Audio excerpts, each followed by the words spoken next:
بسم اللہ الرحمن الرحیم۔ السلام علیکم ورحمۃ اللہ وبرکاتہ۔ حضرت انس رضی اللہ تعالیٰ عنہ سے روایت ہے کہ رسول اللہ صلی اللہ علیہ وسلم نے ایک مسلمان شخص کی عیادت کی۔ وہ پرندے کے بچے کی طرح کمزور ہو چکا تھا۔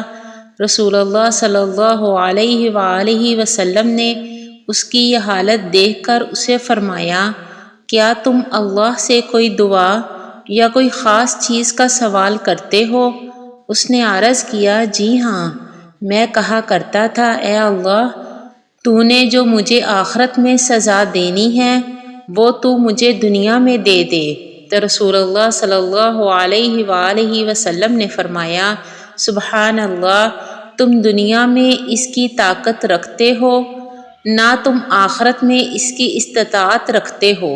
تم نے ایسے کیوں نہ کہا، اے اللہ، ہمیں دنیا میں بھی بھلائی عطا فرما اور آخرت میں بھلائی عطا فرما اور ہمیں جہنم کے عذاب سے بچا۔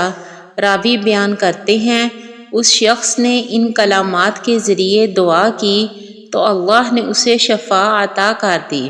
حضرت ابو ہریرہ رضی اللہ تعالیٰ عنہ بیان کرتے ہیں، رسول اللہ صلی اللہ علیہ وآلہ وسلم دعا کیا کرتے تھے، اے اللہ، میں 4 چیزوں سے تیری پناہ چاہتا ہوں، ایسے علم سے جو نفع مند نہ ہو، ایسے دل سے جو ڈرتا نہ ہو، ایسے نفس سے جو بڑھتا نہ ہو، اور ایسی دعا سے جو قبول نہ ہو۔